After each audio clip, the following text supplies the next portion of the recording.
ADN Podcast. ADN Podcast. Voces con contenido. ADN Podcast y el Museo OVNI de La Serena presentan Luces en el Cielo, un podcast de otro mundo.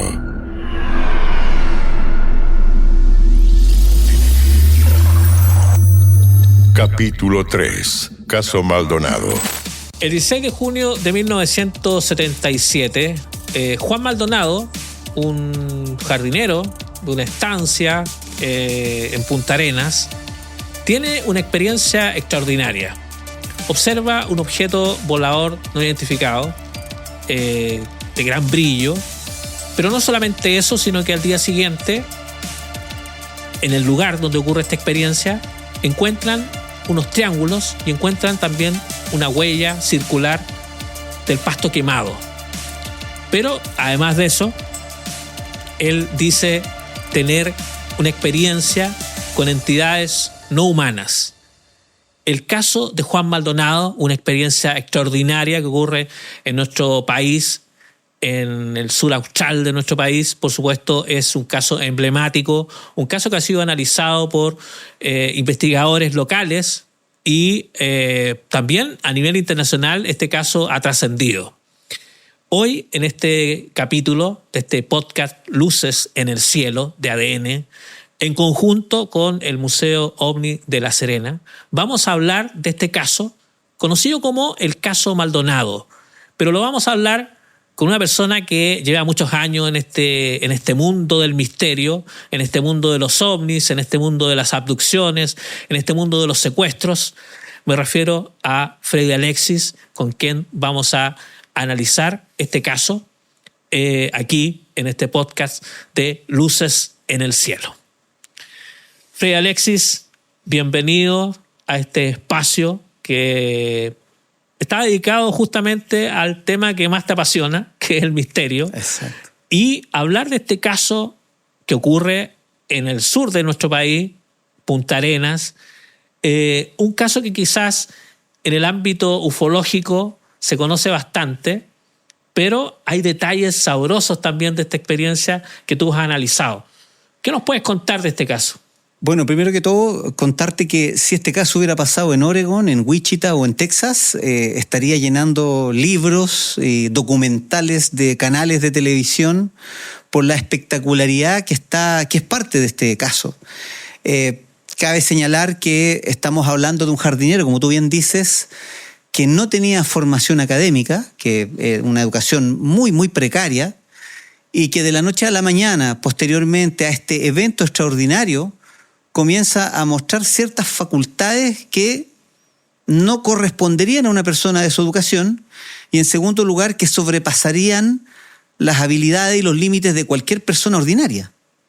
Entonces, cuando uno se enfrenta a este tipo de circunstancias, de encuentros que van más allá de todo lo conocido, uno comienza a dudar de los parámetros que uno utiliza incluso para medir esta experiencia extraordinaria. Porque un hombre como Juan Maldonado, que de la noche a la mañana comenzó a demostrar poderes capaces de hacerlo apagar una televisión a metros de distancia o a adivinar qué es lo que estaba escribiendo una persona en el cuarto contiguo donde él estaba habitando, me parece que lo ponen a él a la misma altura casi que Uri Geller. Mira, ahora, hay que señalar de que esto ocurre en una estancia de Punta Arenas, ¿cierto? Este señor está en su habitación, en su casa, digamos, que era la casa que tenían ellos como trabajadores. Él sale, se corta la luz. Sí. Eso es lo primero que ocurre. Claro. Se corta la luz, él sale a ver qué pasó con los tapones, en esos años los tapones, claro, digamos, de la electricidad. Moríamos poniéndole el alambre de cobre ahí. Exactamente. Y en el terreno contiguo donde estaba esto, observa una luz primero, sí, ¿cierto? Sí. Y después él se da cuenta que esa luz era un objeto volador. Y después viene todo esto que tú mencionabas. Claro, bueno, en realidad ese es como el gran spoiler de la experiencia de Maldonado, pero finalmente hay que tomar en cuenta que la experiencia de Maldonado comienza como cualquier otra experiencia ovni del tercer tipo. Del tercer tipo lo digo porque, claro, hasta el momento todo lo que se sabía que era una experiencia del segundo tipo. Pero comienza a ponerse extraño este tema cuando él, de alguna forma, a través de, bueno, nuestro queridísimo, muy conocido Eugenio Bahamonde, que era publicista, y a la Acá sazón, tengo, mira, ahí está el libro. oye, qué escaso es conseguirse ese libro. ¿Ah? Este libro es muy difícil de conseguir porque hay muy pocos ejemplares. Poquísimo. Fue una edición muy difícil de hacer. Así que, claro, Eugenio Bahamonde es quien investiga este caso. Contacto en Río de los Ciervos, Sí. se llama el libro. Sí, y hay que señalar que Eugenio Bahamonde no solamente le dedica tiempo al caso de Juan Maldonado, sino que es uno de los ufólogos más insignes de la Patagonia chilena, yo diría del país completo. Porque él es uno de los pocos investigadores que dedicó prácticamente la mitad de su vida a intentar desentrañar este misterio. Y no solo el de Maldonado, sino que el de... A ver, no quiero tratar a Punta Arenas como un hotspot de la ufología, pero por Dios que hay casos interesantes. El Triángulo de Última Esperanza, el mismo kilómetro 50 y algo. Me recuerdo claramente que hay muchos encuentros ufológicos que se dan en Punta Arenas y sobre todo en la Patagonia.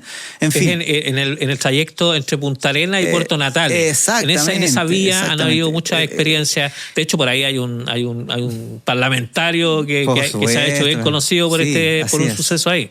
Y él lo relata sin ninguna vergüenza, digamos, porque para él es algo que vale la pena estudiar. Y creo que todos los que somos aficionados a este tema, de alguna forma, lo que pasó en esa época también nos inspiró a seguir investigando.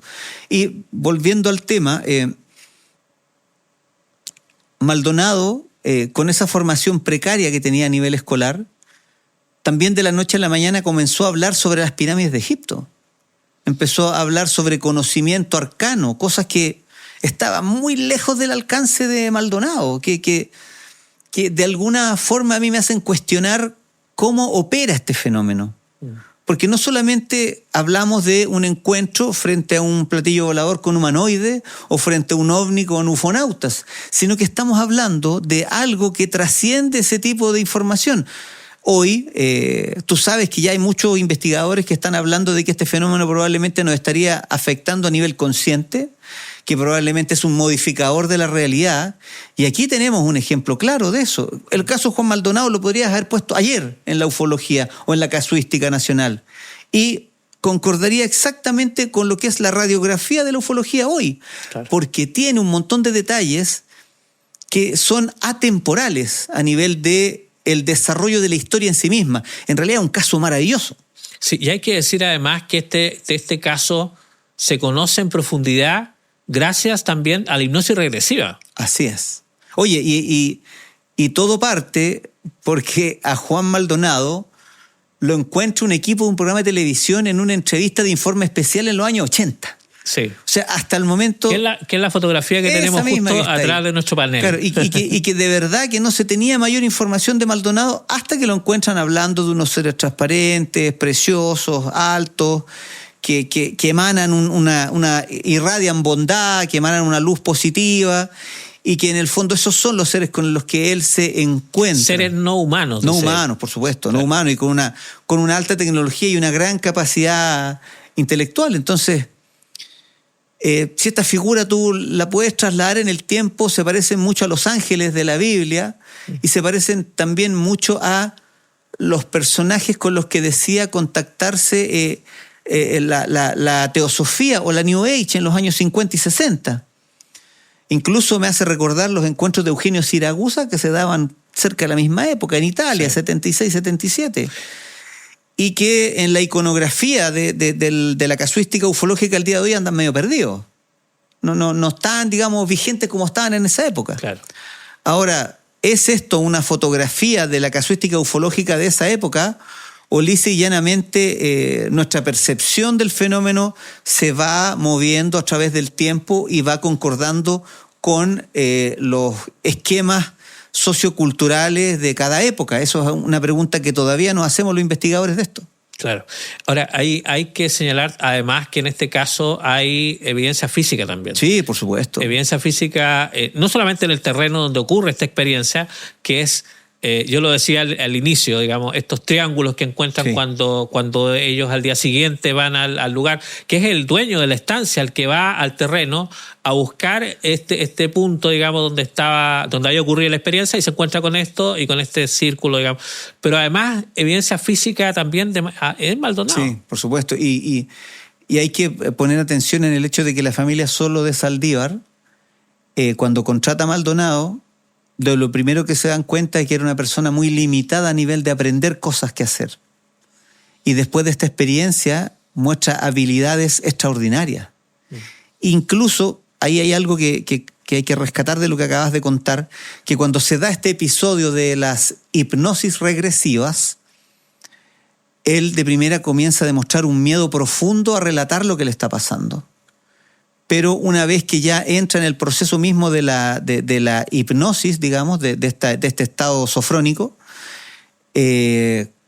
cuenta detalles impresionantes al respecto del episodio incluso de aterrizaje, que no es menor recordar, porque hay gente que estudia profundamente este tipo de temas y logra hacer un paralelo entre los episodios antropológicos de las culturas antiguas, que eran los ritos de pasaje, y estos encuentros en tercera fase, en los que una persona común y corriente se enfrenta a una situación extraordinaria, a la figura de una, entre comillas, caverna mágica que es habitada por seres extraordinarios, que le entregan a esta persona común y corriente un conocimiento que con posterioridad al evento debe de integrar a su vida diaria. En el fondo, esto que sucedía en las tribus antiguas, hoy sucede en un caso de los años 70 como el de Maldonado y muchos otros. Entonces, hay secretos que vinculan claramente lo extraordinario con algo interno de nosotros mismos. Quizás está modificando de alguna manera la conciencia de los seres humanos para prepararnos para un algo desconocido. No te lo podría asegurar. Claro. Ahora, cuando uno lee el libro de Amondes, por ejemplo, y uno llega al final del libro, uno dice, ¿cómo esta historia no fue llevada al cine, por ejemplo, porque Steven Spielberg no tomó esto y lo convirtió en una película extraordinaria? Porque la historia tiene muchos elementos que tú has contado, digamos, muy bien, pero claro, uno se queda corto quizás al contarlo. O sea, hay cosas del caso que son extraordinarios. Quizás, yo creo, como te decía, si este caso hubiera pasado en Washington o en Texas o en Nueva York, probablemente tendríamos un libro de Whitley Strieber al respecto, claro, o tendríamos a Jacques Vallée habiendo estudiado a Maldonado. Pero ocurre en el sur del mundo, en un lugar muy lejano, en la Patagonia, perdida de la historia y perdida del relato ufológico de consenso. Entonces, lo que nos queda a nosotros como investigadores es hacer un rescate de este patrimonio intangible, que es el relato de Maldonado, y volver a ponerlo donde tiene que estar, como protagonista de nuestras conversaciones a nivel ufológico, y sobre todo ponerlo en la relevancia que le toca, que es el hecho de que un hombre común y corriente, tras un evento extraordinario, se convierte también en un hombre extraordinario. Claro.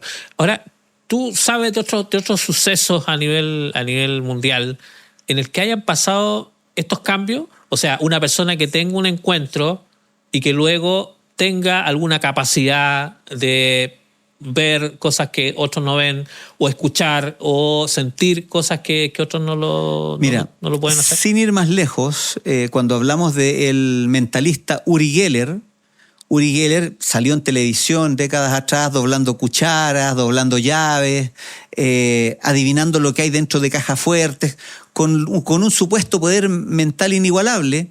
Él cuenta que cuando pequeño y cuando comenzó a desarrollar estas habilidades fue con posterioridad a un encuentro ovni. Está el caso también de José Luis Caínzo, que es un psíquico argentino, que él comenzó a comunicarse supuestamente con estas entidades trascendidas, dígase fantasmas, etcétera, desencarnados, con posterioridad de un encuentro ufológico que tuvo en Tucumán. Entonces, no es un caso único, es algo que nos debe llamar la atención, porque por lo general, cada vez que alguien tiene un encuentro con estas entidades no humanas, de una forma u otra hay o fenómenos poltergeist, o fenómenos de carácter paranormal o capacidades extraordinarias que se desarrollan en el perceptor, en el testigo.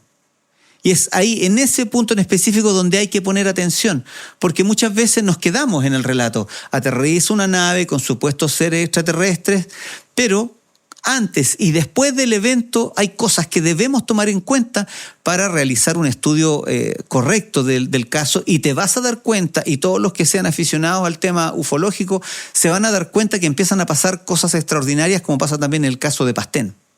Claro, en el caso de Pastén. Y también hay otro caso en el Valle del Elqui de una persona que tiene una experiencia y que después de eso, sin dedicar en su vida nunca a la pintura, ¿verdad? Tienes razón. Él se dedica. Era ingeniero. Hoy día, ¿ah? Era ingeniero. Ingeniero, y nunca en su vida había tomado, quizás había dibujado algo, sí. Pero hoy día, si uno ve las pinturas que él hace, a partir de esta experiencia también, o sea, de alguna forma este fenómeno le entregó un don de pintar.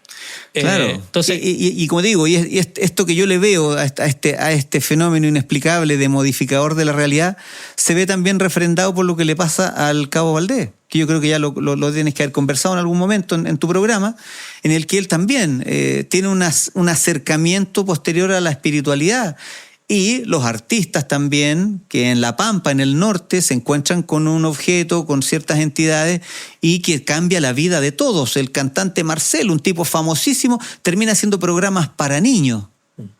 Gloria Benavides termina dedicándose al humorismo. ¿Te fijas? Entonces, Tito Fernández se mete en el tema también. En el tema espiritual, metafísico. Claro. Entonces, estamos frente a un tipo de fenómeno que no solamente se puede enmarcar en el encuentro con seres extraterrestres y naves. Eso que creo yo que es reducirlo. Probablemente que hay algo más profundo, algo que interviene en nuestra percepción de la realidad y que probablemente también la modifica. Y esto es complejo, requiere un análisis interdisciplinario y también la madurez de los investigadores OVNI de nuestro país, que sea capaz de abordarlo como se tiene que hacer. Claro. Ahora, coincide el hecho de que este caso, el caso Maldonado, ocurre en Punta Arenas, ¿cierto? Una zona que es considerada una zona de alta casuística. O sea, si uno toma un mapa de Chile y pone estos puntos, sin duda que Punta Arenas marca uno de estos lugares que son como los puntos calientes en cuanto a avistamientos. O sea, mira, si no hubiéramos planteado este fenómeno con la filosofía griega de Platón, estaríamos hablando de un axis mundi, un punto en el que la realidad se transforma. Increíblemente, las iglesias, los grandes templos se construían en lugares mágicos para las culturas antiguas, y es donde también se repiten estos hechos. Punta Arenas es un lugar especial porque también es un lugar, bueno, yo justamente estoy escribiendo un libro que se llama Manual de las Entidades del Reino Liminal, en el que la liminalidad en Punta Arenas es un tema muy presente, es un umbral. Punta Arenas se termina el continente y comienza el mar. Y siempre en estos lugares liminales donde termina algo y comienza lo otro, en un horario donde termina el día, comienza la noche, es cuando se dan estos encuentros. ¿Cuál puede ser la relación entre la liminalidad y los encuentros extraordinarios? Es algo que yo todavía estoy estudiando y que en algún momento vamos a poder presentar como un estudio serio. Claro. Ahora, este tipo de casos quizás, como tú decías, si hubiesen sido en Estados Unidos, habría estado como parte quizás de una serie de capítulos dedicados al caso. Por supuesto, o sea, de hecho yo creo que no tiene nada que envidiarle al caso Travis Walton, no tiene nada que envidiarle al caso de Betty y Barney Hill. Es un caso que está a la altura y yo diría que en algunos detalles hasta los supera.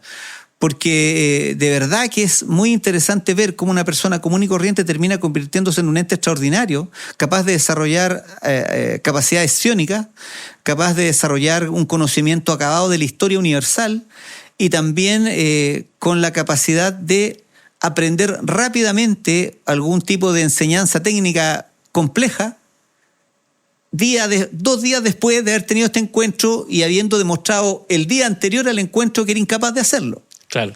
Y lo que tú mencionas es algo que lo vio muchas personas, lo vivieron con él. O sea, personas que estuvieron posterior a la experiencia, cercanas a él, pudieron comprobar de que este cambio que lo conocían de antes y vieron cómo él fue cambiando, digamos, y cómo pudo empezar a tener toda esta capacidad, digamos, de todo lo que tú mencionabas. Muchos de sus ex colegas incluso le empezaron a tener miedo y en 2 oportunidades él perdió el trabajo porque sus propios colegas hacían que lo echaran porque el tipo estaba todo el día adivinando dónde estaban, qué es lo que estaban haciendo. En una oportunidad, recuerdo que a él, lo entrevistan al dueño de la estancia donde él empezó a trabajar. Y en un momento Maldonado lo para y le dice, estoy pensando en su hijo que viene conversando con tal persona en el embarcadero de Asmar y está hablando de tal tema. Y el chico no estaba ahí. Entonces a los minutos va a Monde, que se entera de esto, ve llegar a este joven, lo para y le dice, hace 10 minutos tú estabas conversando de esto con tal persona en tal lugar. Y el chico le dice, ¿pero cómo sabe usted esto? No, yo no lo sé, me lo contó Maldonado. O sea, imagínate. Claro. O sea, hay demostraciones de sobra, digamos, de esta capacidad que tiene Maldonado.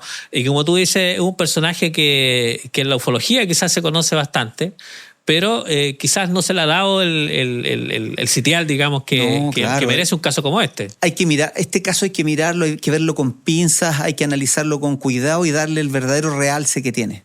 El caso Juan Maldonado en Punta Arenas es un ejemplo de que no todos los casos ufológicos se remiten al platillo volador con humanoides. Es mucho más. Claro. Bueno, hay que destacar, digamos, que nosotros en nuestro Museo OVNI de La Serena tenemos, por supuesto, una lámina especial donde contamos el Preciosa. caso Maldonado. La he visto, porque claro, es importante, digamos, que las personas que gustan de estos temas conozcan estas experiencias que quizás no son el Cabo Valdés, no son quizás el de los artistas, pero es un caso realmente extraordinario.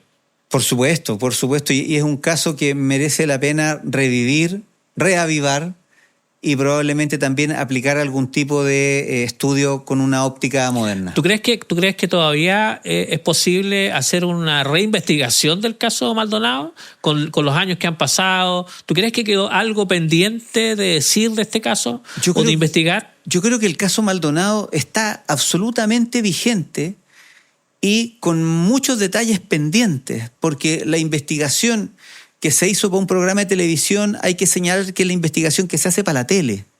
Claro. No profundiza tanto y generalmente las investigaciones para televisión se quedan con lo espectacular. Pero ¿cuál era la interna de Maldonado? Maldonado, acuérdate que Maldonado también no tuvo un hijo, pero sí tuvo un heredero, y ese heredero tampoco es accesible el día de hoy, lamentablemente, pero sí el lugar, Río de los Ciervos me parece que se llama. Sí, Río de los Ciervos.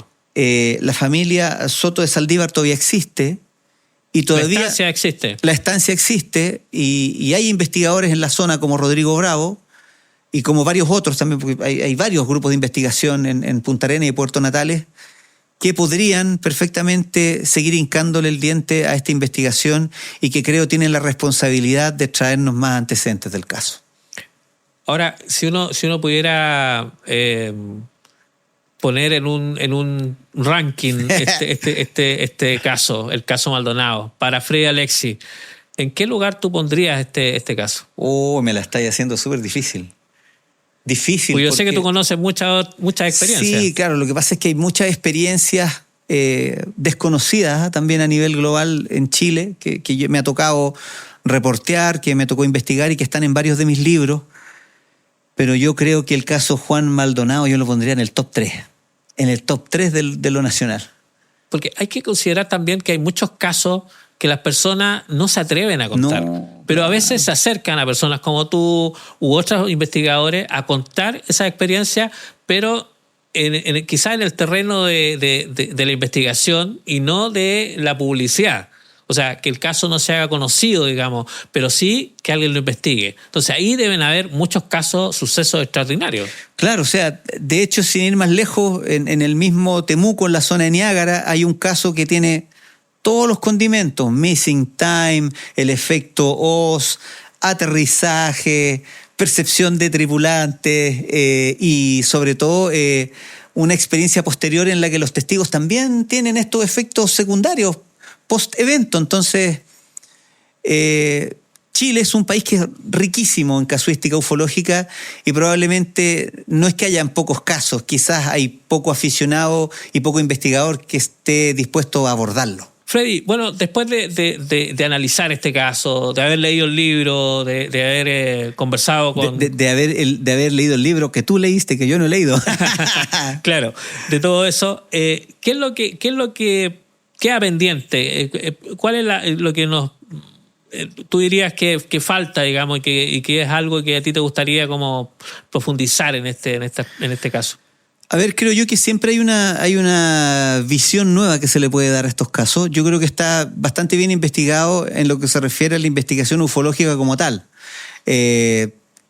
Contacto con entidades supuestamente extraterrestres, etcétera, etcétera. Pero creo yo que falta investigar a Juan Maldonado como personaje con habilidades parafísicas. Yo creo que esa es la parte que falta. Investigar cuán profundo y cuán potente eran estas habilidades que desarrolló como un medium, como un canalizador y como un activador de fenómenos telequinéticos. Esa yo creo que es la parte que quedó al debe, que quedó pendiente. Ahora, ¿cuál fue el final que tiene Juan Maldonado? ¿Cómo termina sus últimos días? Mira, la verdad... Maldonado, como muchos otros protagonistas del misterio, termina yéndose en una neblina, internándose en una niebla en la que desaparecen sin dejar rastro. Muere finalmente Juan Maldonado en el olvido más absoluto. Como así también su, entre comillas, hijo, que pudiese haber sido nuestro nexo con él, pero que también no se sabe nunca más de él. Y eso es un caso que, a ver, lo podemos comparar con el caso de la endemoniada de Santiago, que habiendo sido la protagonista de un caso de exorcismo de los más espectaculares del siglo antepasado, finalmente toma una carreta, se va a Valparaíso y no se sabe nunca más de ella. En este caso, Juan Maldonado, después de ser rechazado en muchos trabajos, de haber sido perseguido por estas habilidades especiales, termina refugiándose en el olvido. Y ahí lo perdemos para siempre. Claro. Bueno, te quiero agradecer, Freddy Alexis, por haber acompañado este capítulo, acompañarnos en este capítulo en el que hablamos de este caso, el caso Maldonado, un caso extraordinario, como tú mencionas, un caso que quizás los investigadores del fenómeno OVNI todavía estamos al debe, sí, claro. Porque, bueno, si bien es cierto, Eugenio Bahamonde hizo un esfuerzo extraordinario por ponernos a disposición toda esta información, porque acá están todas las hipnosis, pero quizás no le hemos dado el sitial que merece y por eso quisimos tenerlo en este capítulo. Así que te quiero agradecer, por supuesto, por acompañarnos y por ser parte de este podcast. Oye, gracias a ti, gracias al museo y gracias a ADN también por darle espacio a estas temáticas y a ti, bueno, sobre todo, Cristian, qué rico que me hayas invitado a tu podcast. En realidad, el Museo OVNI también es un lugar precioso para ir a visitar, así que vayan. Muchas gracias, Freddy. Bueno, y a ustedes, amigos, por supuesto, agradecerles la sintonía, agradecerles como siempre que nos acompañen en estos podcasts en el que hablamos de casos extraordinarios. Hoy día hablamos del caso Maldonado, pero por supuesto que vienen más historias, muchas más experiencias extraordinarias que han ocurrido en el territorio de nuestro país, y ese es el objetivo de este podcast Luces en el Cielo, de ADN, en conjunto, por supuesto, con el Museo OVNI de La Serena. Si tú quieres ver este capítulo, por supuesto que va a estar disponible ahí en el sitio de ADN y también en el sitio del Museo OVNI de La Serena. Así que te esperamos en un nuevo capítulo aquí en Luces en el Cielo. Un abrazo, que estén muy bien. Chao, chao. Luces en el Cielo es un podcast de ADN Podcast y el Museo OVNI de La Serena.